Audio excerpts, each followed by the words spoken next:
2020년 11월 3일 미국 대선이 예측을 불허할 만큼 피를 말리는 초박빙으로 치러졌습니다. 그러나 대선 개표 5일째인 미국 현지 시간으로 7일 오전 11시 24분에야 최대 핵심 경합주인 펜실베니아 주에서 개표율 95%에 달하였을 때에 대선 승리에 필요한 선거인단 과반수 270명을 확보하여 민주당의 대선 후보 바이든이 승자 타이틀을 얻었습니다. 그럼에도 불구하고 트럼프 측에서는 불복 의사를 분명히 밝히며 재검표 요구를 하였고, 조지아주라든지 펜실베니아주 같은 데는 차이가 0.5%의 차이가 있을 때는 재검표를 할 수 있도록 되어 있습니다. 또한 우편투표가 부정투표라 하는 것을 걸어서 부정투표 문제로 연방법원에 소송을 하고 있는 중입니다. 이미 이런 것들을 예견이나 했듯이 트럼프는 이제 대법원 연방 대법원장을 공화당 측에 이렇게 자기의 그런 같은 측인 이 대법원장으로 임명을 하였고, 그래서 9명 중에서 5명 이상이 공화당 출신으로 포진을 하고 있는 중입니다. 바이든 측에서는 이제 이미 대선은 기울었다, 승리가 눈앞에 왔다 선언하였고, 오늘 한국 시간으로 10시에 이제 대국민 담화를 발표했습니다. 그러면서 정권 이양 준비를 하고 있습니다. 그런 가운데에 트럼프 지지자들과 바이든 지지자들은 몸싸움도 사용하지 않으면서 전국을 혼란하게 하고 있습니다. 상황에 따라서는 폭동이 일어날 수도 있고 투표 문제로 연방 대법원까지도 갈 수가 있으며, 그럴 리는 없겠지만 최악의 경우에는 미 하원에서 대통령을 선출할 그럴 리는 없겠지만 수도 있습니다. 한국을 비롯한 세계가 이 초미의 사태를 지금 지켜보고 있습니다. 우리나라도 한미동맹과 미국의 지대한 영향을 받고 있는 가운데에서 도대체 어떤 지도자가 되어서 한국과 긴밀한 관계를 가질 수 있는가 지켜보고 있습니다. 그런데 도대체 어떻게 이런 일이 벌어졌을까? 세계 유일의 초강대국이요, 모범적인 민주주의 국가요, 청교도 신앙을 바탕으로 건국된 미국이 어찌 이렇게 부끄러운 모습을 보여줄 것이라고 그 누가 예측이나 했겠습니까? 더군다나 트럼프는 자기가 이렇게 수세에 몰릴 줄, 또 갑자기 나타난 코로나 때문에 자기의 입지가 이렇게 줄어들 줄 어떻게 예측이나 했겠습니까? 이런 초유의 사태를 지켜보고 계시는 하나님의 계획은 무엇일까? 저렇게 트럼프 지지자, 바이든 지지자, 빨간색과 파란색을 앞세워서 미국의 저민주주의 국가고 청교도 신앙을 한 국가라고 하는 초인류 강대국이라고 하는 최고의 선진국이라고 하는 저들이 저렇게 두 패로 나누어가지고 저러고 있는 모습을 보면서 2022년 대선을 앞두고 있는 우리 대한민국은 어떻게 될 것인가? 지금도 좌파우파, 목사들 중에서도 좌파우파 하며 나라가 심히 어지러운 이때에 우리가 4.15 투표도 했는데 대선을 앞두고 어떻게 될 것인가? 하나님의 계획은 무엇이고 우리의 예측은 무엇일까? 실로 궁금하지 않을 수가 없습니다. 오늘 본문에 보면 하나님의 계획과 인간의 예측이 대조적으로 잘 드러나고 있습니다. 하나님의 계획과 역사하심은 사람이 예측할 수 없는 높고 깊고 넓은 계획이요 뜻입니다. 믿음이란 하나님의 계획과 역사하심을 의지하고 순종함으로 나아가는 것을 의미합니다. 오늘 본문을 통해서 구체적으로 하나님의 계획하심이 어떤 것이며 인간의 예측이 얼마나 허망한 것인가 하는 것을 살펴보도록 하겠습니다. 첫 번째 16절에서 17절에 보면 하나님의 계획은 하나님의 계획 중의 계획, 가장 중요하고 넓고 높고 깊은 계획은 예수를 믿는 자는 영생을 얻는 것이다 하는 것입니다. 오늘 본문 3장 16절에서 21절은 예수님께서 니고데모뿐 아니라 오고 오는 모든 사람들에게 하시는 말씀입니다. 다시 말해서 거듭난 중생한 우리들에게 하시는 말씀이요. 또한 예수를 믿지 않고 자연인으로 죄악 가운데 살아가는 백성들에게 하시는 경고의 말씀입니다. 오늘 3장 16절에서 21절에는 하나님의 사랑이 잘 드러나 있습니다. 구구절절히 하나님의 그 깊은 넓은 사랑이 잘 드러나 있습니다. 모든 죄인들을 향한 하나님의 한량없고 초월적인 사랑이 잘 드러나 있습니다. 하나님의 사랑은 크게 두 가지로 나타나는데 첫 번째로 예수를 믿는 자에게는 영생을 주시고 두 번째로 예수를 믿지 않는 자에게는 심판을 주시는데 현세에도 주시고 마지막 날에는 무서운 심판을 주신다는 것입니다. 그러니까 하나님의 사랑은 구원과 심판, 영생과 심판이다. 이것이 하나님의 가장 깊고 높고 넓은 원대한 계획이라는 것입니다. 이 모든 다른 계획은 하나님의 이 가장 최고의 계획 안에 포함되어 있음을 보여주고 있습니다. 오늘 16절에 보면 하나님이 세상을 이처럼 사랑하사 독생자를 주셨으니 이는 그를 믿는 자마다 멸망하지 않고 영생을 얻게 하려 하시리라. 이 16절은 작은 복음 혹은 복음서 안의 복음이라 할 만큼 모든 사람들이 사랑하고 애용하는 아주 중대한 그런 구절이지 않습니까? 우리 주일학교 어린아이들도 잘 아는 그런 말씀입니다. 그런데 이 3장 16절 안에 하나님의 구원 계획, 하나님의 사랑의 계획이 농축되어서 잘 드러나는 모습인 것을 보여주고 있습니다. 하나님께서는 창세전에 택한 백성을 구원하시겠다는 계획을 세우셨습니다. 이 세상이 만들어지기도 전에 자기 택한 백성을 구원하겠다는 계획을 세우셨습니다. 그 계획의 근본 원인은 사랑입니다. 아가페 사랑, 불가항력적인 위에서부터 무조건적으로 헌신적으로 주시는 그 사랑 때문입니다. 하나님께서는 유대인뿐 아니라 모든 백성을 사랑하십니다. 흑인도 사랑하시고 백인도 사랑하시고 히스패닉도 사랑하시고 대한민국 백성도 사랑하시고 몽골 백성도 사랑하시고 아프리카 백성도 사랑하시고 돈이 없는 사람도 사랑하시고 돈이 있는 사람도 사랑하시고 빈부귀천 남녀노소 모든 종족을 막론하고 하나님께서는 사랑하신다는 것을 가르쳐 줍니다. 여기서 세상이라고 하는 말은 특별히 예수를 믿어 구원받은 성도들 한 사람 한 사람을 이야기합니다. 하나님은 모든 택한 백성을 사랑하시지만 특별히 나 한 사람을 사랑하신다는 이야기입니다. 그래서 그 사랑하시기 때문에 창세전부터 구원 계획을 세워놓으셨다는 이야기입니다. 하나님은 때가 되심에 자신의 구원 계획을 실행하셨습니다. 그것이 바로 독생자 예수 그리스도를 이 땅에 인간의 몸으로 입고 오게 하시고 백성의 죄를 대속하기 위해 십자가에 달려 돌아가게 하시는 것이었습니다.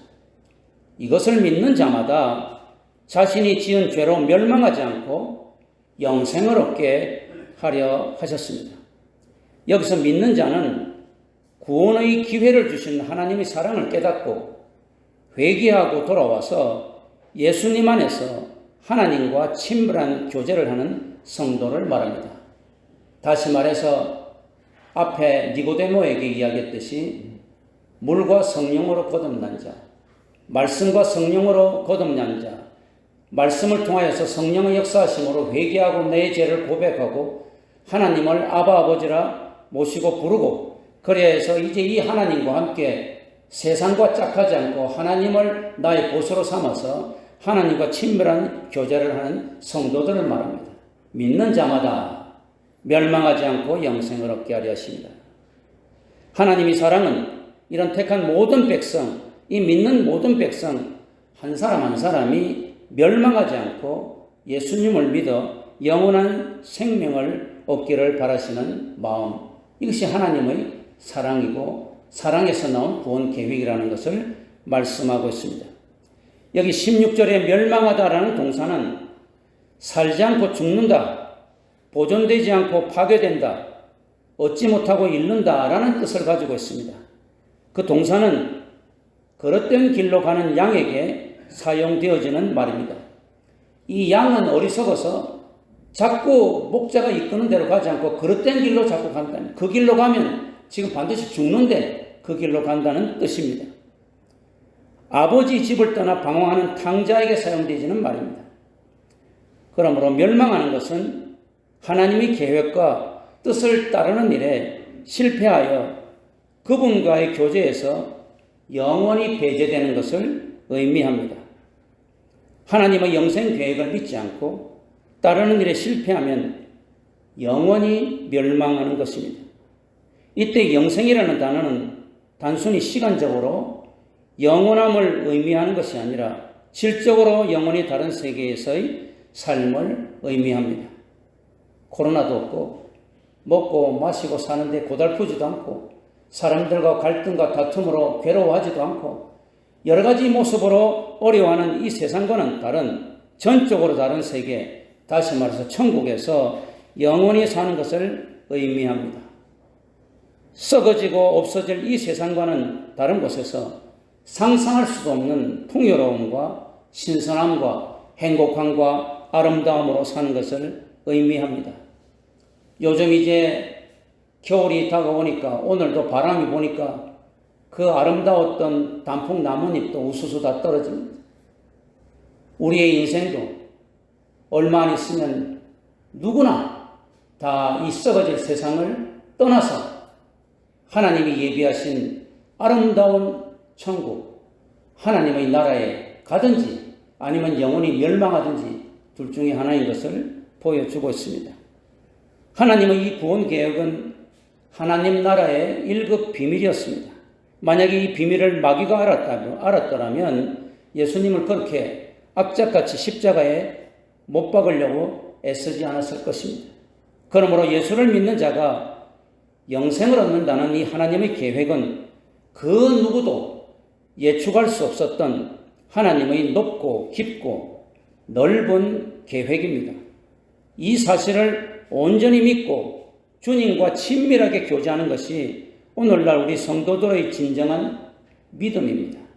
눈앞에 보이는 표적이나 현상을 보고 믿는 것은 진정한 믿음이 아닙니다. 우리가 하나님의 약속의 말씀을 믿고 순종하며 나아가는 것이 진정한 믿음입니다.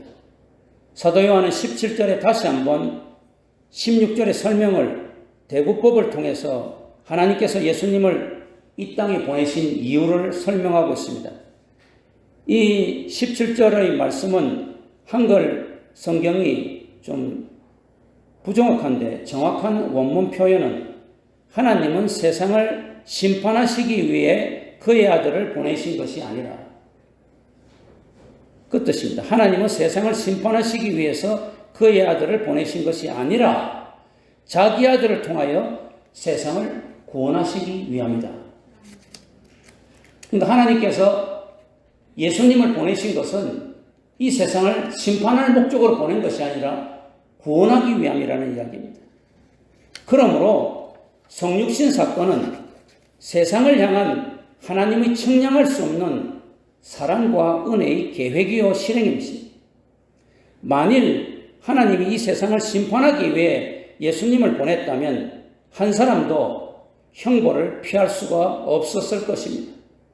왜냐하면 이 세상에 의인은 한 사람도 없기 때문입니다. 이 절망적인 상태를 잘 아시는 하나님께서 죄인들을 구원하시기 위해 자기 아들 예수를 보내셨습니다. 여기서 구원을 받는다 하는 이 수동태 동사는 그 구원을 주시는 주체가 절대적인 하나님이시라는 걸 보여주고 있습니다. 그래서 구원이라고 하는 것은, 저와 여러분의 구원이라고 하는 것은 하나님의 절대적인 은혜와 사랑으로 시행되는 것이다. 그리고 인간은, 구원을 받는 나 인간은 이 구원에 있어서는, 나를 구원하는 것에 있어서는 전적으로 무능력하다. 그래서 오직 믿음으로 하나님의 은혜로 받는 것이다 라는 뜻입니다. 두 번째로 하나님의 계획은 18절에서 21절에 있듯이 예수를 믿지 않는 자는 이미 심판을 받았고 또 앞으로 미래에 받을 것을 이야기합니다. 이것이 하나님의 계획입니다. 예수를 믿지 않는 자는 하나님의 계획을 믿지 않는 자입니다. 인간의 예측대로 살아가는 자입니다. 여러분, 코로나가 오기 전에 어떤 계획을 세우고 어떤 예측을 했습니까?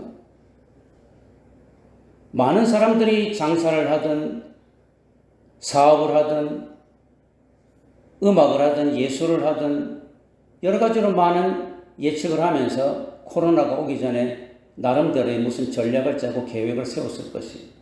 그런데 코로나로 인하여 다 물거품이 되어버렸죠. 트럼프가 이렇게 참으로 비참하게 몰락할 줄은 누가 알았겠습니까? 그렇게 신출기말하고 방향무인한 태도로 온 세계를 휘젓던 트럼프가 코로나를 제대로 대처하지 못해서 이렇게 힘든 싸움을 할 줄 누가 알았겠어요? 예수를 믿지 않는 자는 하나님의 계획을 믿지 않을 뿐 아니라 인간의 예측대로 살아가고 그것은 반드시 실패할 것임을 보여줍니다. 예수를 믿지 않는 자는 그들에게 구원의 기회가 없었던 것이 아니라 그들 스스로 버린 것입니다. 왜? 예수를 받아들이지 않았기 때문에. 그래서 그들은 회복 불가능한 자들이 되었습니다. 즉 그들은 하나님께 버림받은 자들이 된 것입니다. 오늘 우리가 코로나가 있고 먹고 살기가 힘들고 여러 가지 세상에서는 건축자들이 버린 돌인 것 같아도 우리가 예수를 믿을 때 하나님의 놀라운 계획은 우리를 영원한 나라에서 영생으로 복락을 주시고 이 땅에서조차 하나님께서 지켜주실 것을 약속하고 계신 것입니다. 그러나 하나님의 이 계획을 버린 자들, 인간의 예측대로 살아가는 자들, 이 예수를 믿지 않는 자들, 이것은 이미 심판을 받은 것입니다. 즉 그들은 자기 스스로 예수를 믿지 않고 버렸지만은 예수님께 버림을 받은 자들이 된 것입니다. 다시 말해 그들은 이미 심판을 받은 자들이요 장차 마지막 때에 무서운 심판을 받을 자들인 것입니다. 즉 그들은 불가피하게 반드시 현세적인 심판과 종말론적 심판을 모두 받을 자들입니다. 뭐 예수 하나 믿는 거 안 믿는 것이 그렇게 차이가 있을까? 그렇습니다. 엄청난 차이가 있습니다. 예수를 믿지 않는 자들, 하나님께 버림받은 자들, 현세적인 심판과 종말론적인 심판이 있는데 현세적인 심판은 하나님의 계획과 사랑을 믿지 않는 자, 오늘 본문에 보니까 벌써 심판을 받았다 말하고 있습니다. 다시 말해서 예수 그리스도 이름을 믿지 아니하는 자는 이미 심판을 받은 것입니다. 18절에. 이것이 하나님의 정죄의 방법입니다. 하나님이 정하신 심판의 한 방법입니다. 이것은 하나님이 사랑에서 나온 것입니다. 사도 요한은 19절 20절에서 불신자들이 정죄받는 이유를 두 가지로 설명합니다. 하나는 빛 대신에 오히려 어두움을 사랑하는 것입니다. 여기 19절에 한글 성경의 해석이 조금 그런데 여기 보면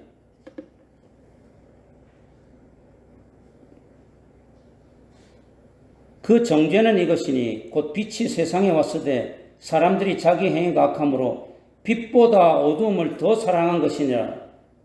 빛보다 어두움을 더 사랑한 것이나 이 해석은 적절하지가 않아요. 빛보다 어두움을 더 사랑한 것이 아니라 빛을 사랑하지 않고 어두움만 사랑했다는 이야기. 믿지 않는 자들, 예수를 믿지 않는 자들, 불신자들은 빛 대신에 이때 이 빛이라는 것은 비유법입니다. 예수님을 의미합니다. 예수님 복음을 이야기합니다. 예수님 대신에 어두움, 마귀를, 세상의 것들을, 세상의 죄악들을 오히려 사랑하였다. 그러면 하나님께서 그 자들을 정죄하신다는 거예요. 빛 대신, 예수님 대신 세상을 사랑하는 것, 어두움을 사랑하는 것, 마귀를 사랑하는 것.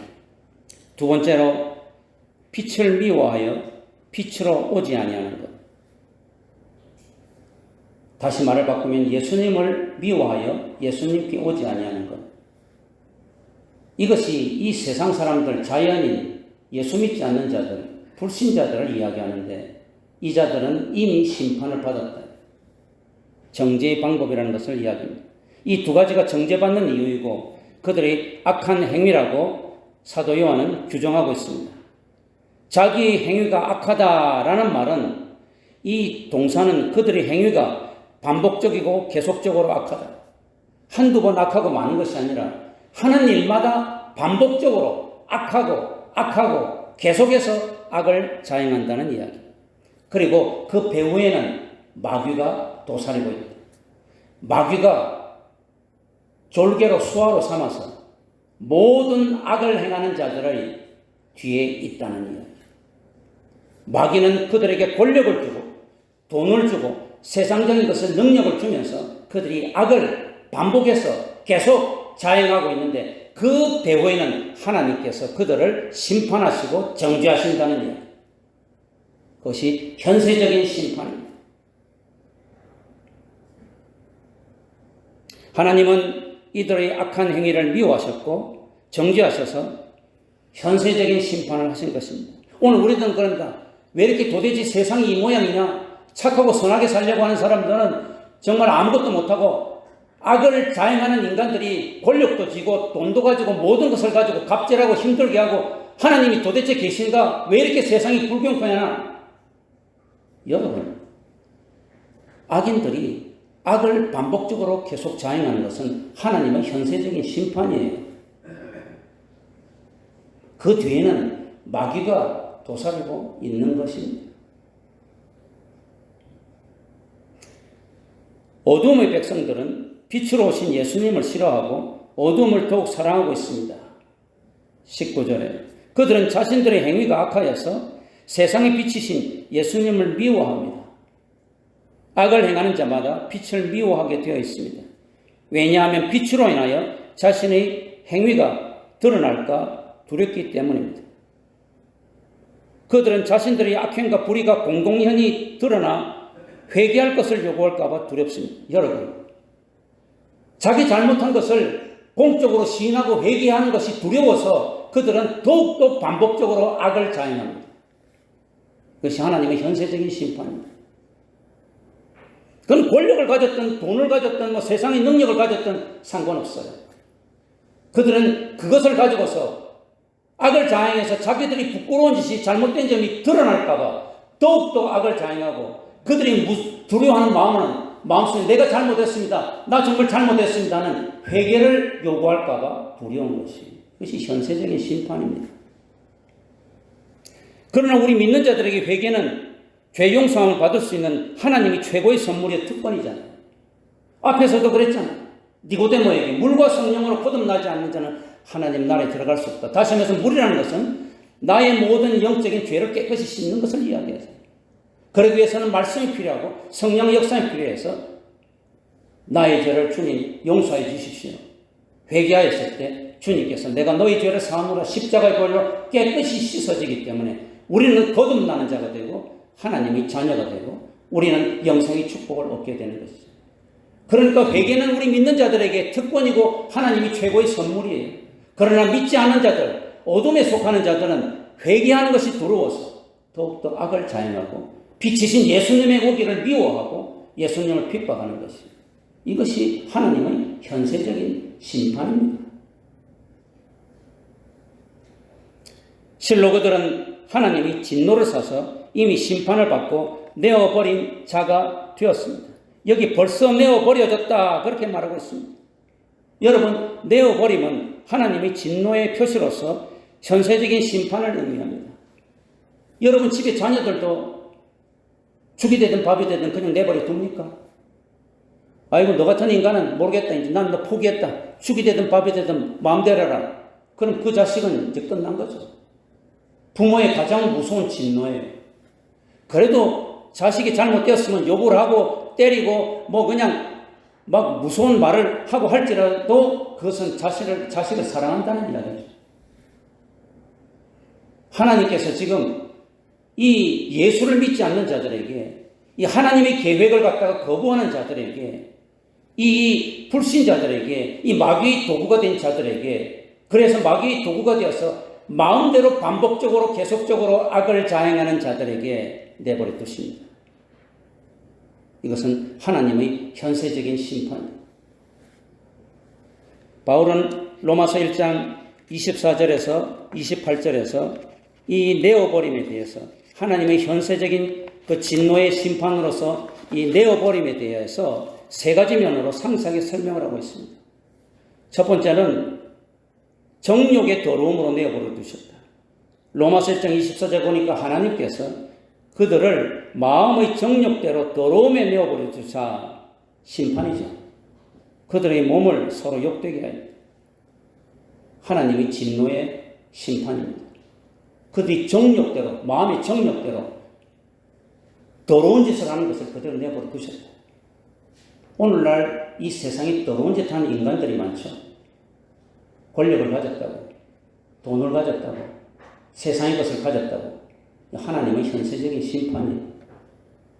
두 번째로 하나님께서 그들을 부끄러운 욕심에 내어버려 두셨다. 부끄러운 욕심에 내어버려 두셨다. 욕심을, 부끄러운 욕심을, 이 부끄러운 욕심 뭘 이야기하겠어요? 설명합니다. 바울이 그들의 여자들도 순리대로 쓸 것을 받고 영리로 쓰며 그와 같이 남자들도 순리대로 여자 쓰기를 버리고 서로 향하여 음욕이 부릴 듯하며 남자가 남자와 더불어 부끄러운 일을 행하여 그들이 그것 때문에 상당한 보응을 그들 자신이 받았느니라. 로마서 1장 26절 27절 뭘 이야기합니까? 동성애를 이야기합니다. 게이, 레즈비언, 여자와 여자가 좋다고 난리법석 들고 남자와 남자가 좋다고 난리법석 드는 이 동성애.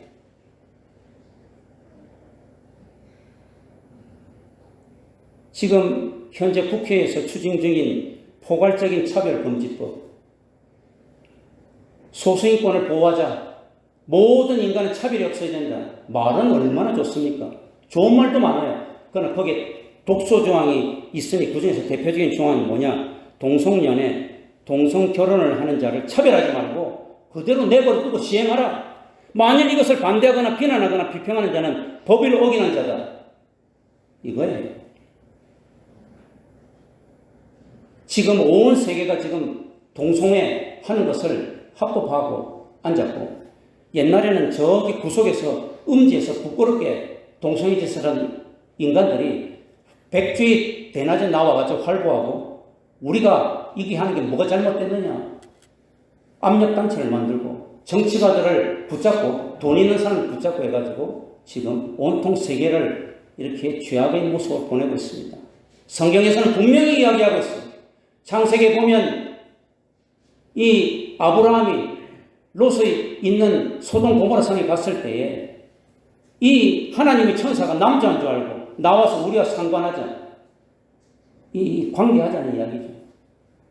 소돔 고모라 성이 불탄 가장 중요한 이유는 성적인 타락, 동성애 때문이에요. 유황불로 멸망시키면서 앞으로 세계가 멸망하는 것은, 종말이 오는 것은, 이 불심판으로 온다고 하는 것은 바로 거기서 나온 겁니다.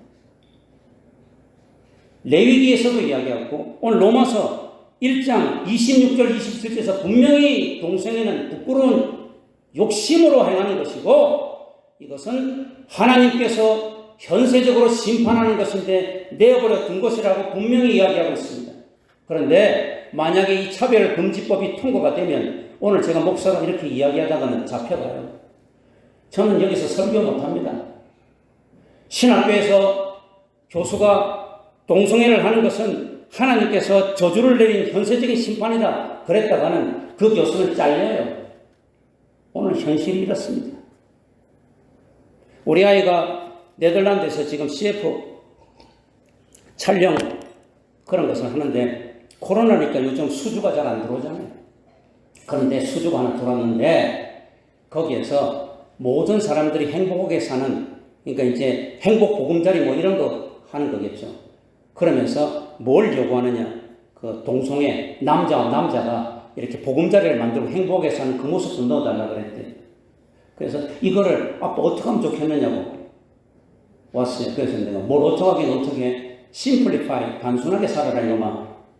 아무리 광고가 좋다고 할지라도 수주가 없다고 할지라도 그런 짓 해가지고 동성애를 네가 촬영으로 옹호해서 되겠느냐. 그래서 다시 한번 어제 전화를 해봤더니 그거 안 넣기로 했대.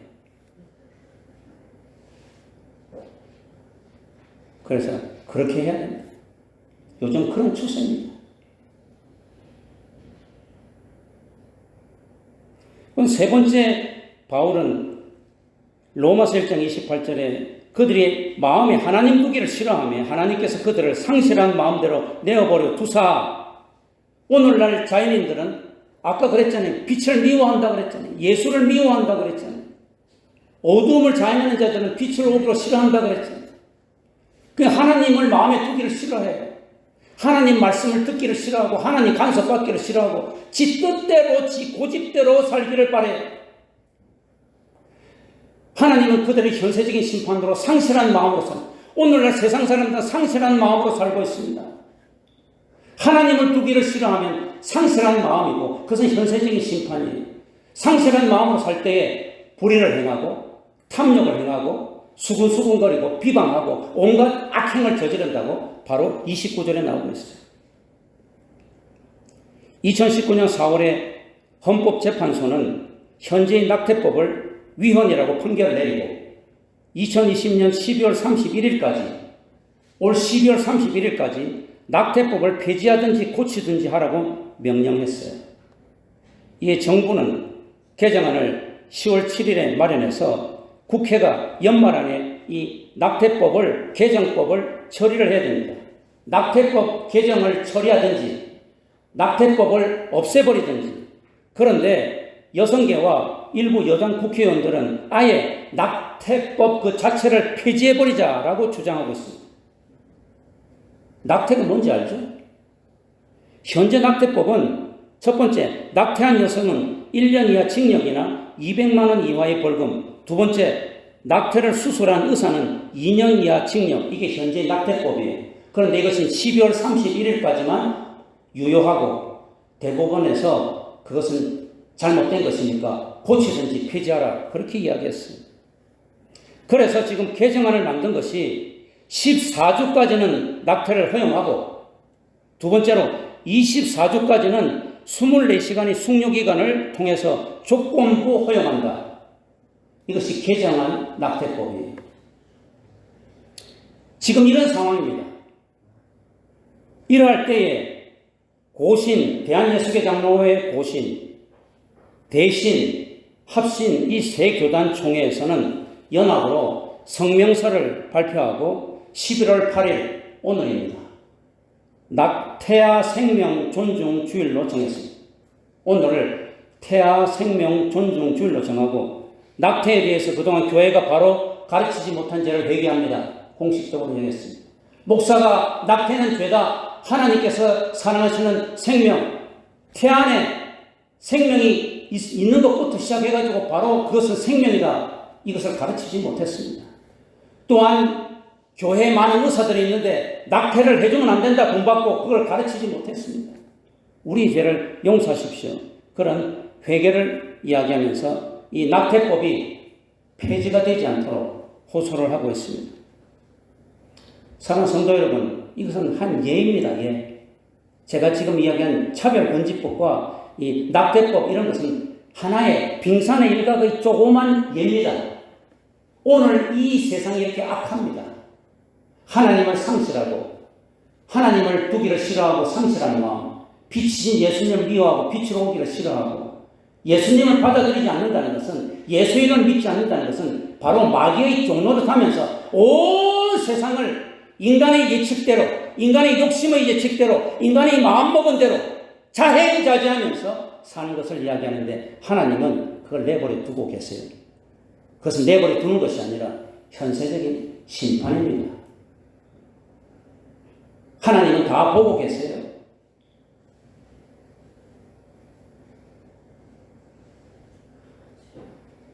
현재 우리 성도들은 이런 종말의 어두운 흑암 속에 살고 있습니다. 코로나만 지나가면 모든 것이 만사오케이가 될 것 같습니까? 코로나는 안 지나갑니다. 위드 코로나. 코로나는 감기처럼 우리와 함께 이제 살 겁니다. 코로나뿐 아니에요. 요한계시록에 있듯이 앞으로 종말을 향하여 악한 세상에 여러 가지 종말의 징조가 계속 나타날 것입니다. 우리가 빛이신 예수님만이 있지 않으면 정말 우리의 헛된 예측을 가지고 우리의 경험과 상황을 판별한다고 하면서 갈팡질팡 우왕좌왕 갈 바를 알지 못하고 넘어지고 쓰러질 수밖에 없습니다. 이 현세적인 심판과 함께 종말론적인 심판이 있죠. 예수를 믿지 않는 자들은 현세적인 심판을 이미 받았을 뿐 아니라 미래의 종말론적 심판을 받습니다. 그것은 상상을 불허할 무서운 심판입니다. 저도 그 심판이 얼마나 무서운지 성경에 있는 것만 가지고 묵상하고 해석하고 생각할 것이고 상상하지, 정말로 얼마나 무서운 그런 심판인지 우리는 상상을 할 수가 없습니다. 마지막 날 주님이 재림하실 때에 둘째 사망에 해당하는 불과 유황바다인 지옥불에서 죽지 않고 뜨겁기는 뜨거운데 타지는 않고 그리하여 영원히 고통받고 죽는 종말론적인 심판을 받는다. 이 하나님의 계획입니다. 사랑의 계획.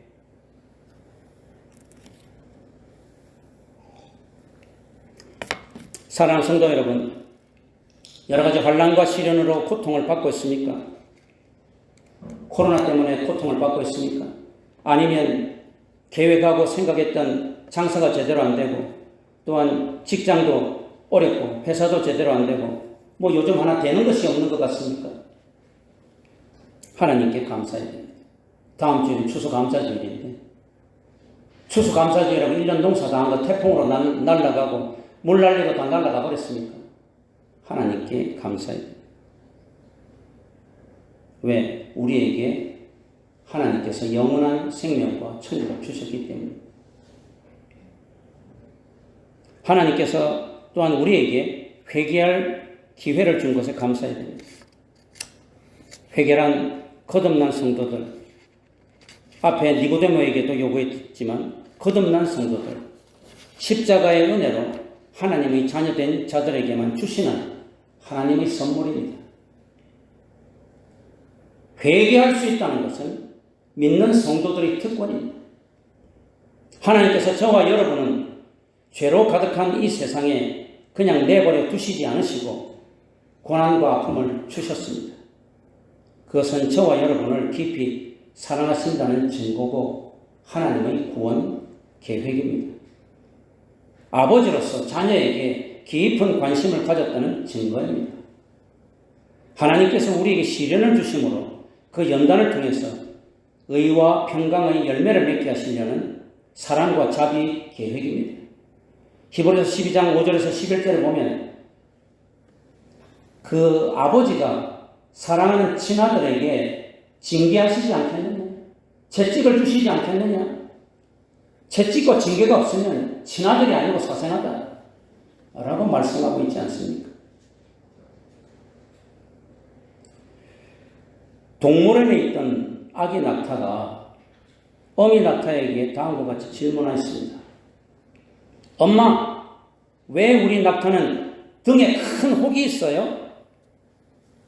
그러자 어미 낙타가 얘야, 그것은 사막을 우리가 오랫동안 가기 위해서란다. 먹을 것이 없는 사막을 오랫동안 잘 가려면 몸에 양분이 필요하지 않겠니? 그래서 우리 낙타는 등에 큰 혹을 달고 거기에 양분을 저장하여 두었다가 사막을 오래 횡단할 때 사용한단다. 아기 낙타가 또 질문했습니다. 엄마, 그러면 왜 우리 낙타의 눈썹은 이렇게 긴가요? 아, 그것은 사막을 횡단할 때 모래바람이 불더라도 모래가 눈에 들어가지 않도록 하기 위해서란다. 엄마 낙타는 친절하게 대답했습니다. 아기 낙타가 다시 질문합니다. 그런데 우리 발굽은 갈라지지 않고 어떻게 하나의 통굽인가요? 엄마 낙타는 미소를 띠며 대답해 주었습니다. 그 이유는 모래사막을 걸을 때에 발가락 사이에 모래가 끼이지 않도록 하기 위함이란다. 발가락 사이에 모래가 끼이면 발이 아파 사막을 오래 걸을 수 없지 않겠니? 그러자 이번에는 아기 낙타가 이마를 찡그리면서 이렇게 물었습니다. 그런데 엄마, 우리는 왜 사막을 횡단하지 않고 지금 동물원에서 사는 거예요? 여러분, 이 이야기를 통해서 느끼는 점은 없습니까? 성도 여러분, 오직 소망은 빛이신 예수님에게만 있습니다. 예수의 피로 거듭난 우리가 어두움에, 이 어두움이라는 동물원에 갇혀서 머물러 있으면 되겠습니까? 빛이신 예수님을 따르는 성도들은 어두움의 일을 버리고 빛이신 예수님에게 나와야 합니다. 이 시리즈. 하나님은 우리에게 탐욕과 불의와 악의로 가득 찬 마귀를 물리치고 하나님의 전신갑주를 주셨습니다. 구원의 투구를 주시고 의의 흉배를 붙이고 믿음의 검과 믿음의 방패와 말씀의 검 성령과 복음의 평안의 신을 지시면서 이 마귀와 이 죄악과 어두움과 싸우러 가셨습니다. 우리가 언제까지 어두움의 더럽고 추악한 곳에 머물러 있어야만 하겠습니까? 하나님의 구원의 은혜를 받은 성도, 성령의 역사하심으로 거듭난 성도는 마귀가 미혹하는 어두움의 더럽고 추악한 것을 다 버리고 빛이신 예수님께 나와 하나님 안에서 행해야 됩니다. 낙타에 그런 여러 좋은 장점을 준 것은 그 사막을 횡단하라고 줬는데 이 어린 낙타는 동물원에 있는 것이 얼마나 이상한, 하나님께서는 우리에게 구원의 갑주를 주시고 하나님 전신 갑주를 줘서 이 악한 세상에서 마귀와 싸워서 믿음으로 승리하고 빛이신 예수님께 사람들을 데리고 오라고 하는데 우리는 언제까지 이 세상의 더러운 것을, 코로나라고 하는 것은 무서워서 벌벌 떨고 언제까지 어두움에 동물원에 갇혀 있을 것입니다.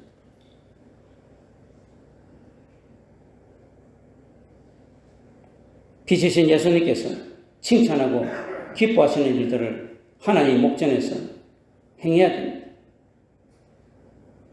정말로 성령의 역사하심으로 거듭난 성도, 하나님의 구원의 은혜를 받은 성도, 그들은 마귀가 미혹하는 어둡고 더럽고 추악한 것을 버리고 빛이신 예수님께 나와서 하나님 안에서 행해야 됩니다.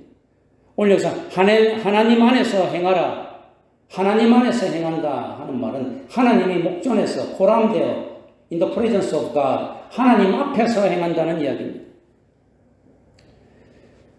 사랑하는 성도 여러분, 2020년도도 코로나로 우왕좌왕하다 보니까 2달도 채 남지 않았습니다.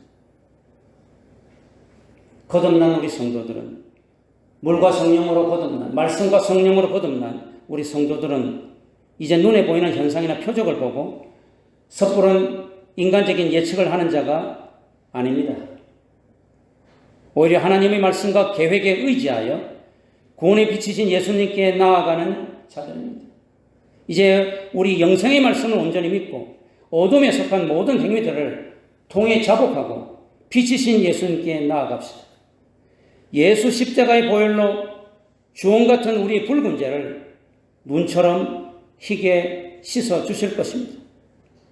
종말의 심판이 다가오는 이 어두움의 시대에 인간이 섣부른 예측과 예단에 의지하여 마귀가 기뻐하고 손뼉치는 말과 행동을 하지 말고 하나님의 사랑과 자비의 구원의 계획에 철저히 순종하여 빛이신 예수님께 나아갑시다. 그래서 하나님의 목전에서 모든 것을 행합시다. 그리하여 우리가 구원받은 하나님의 자녀임을 온 천하에 나타내 봅시다.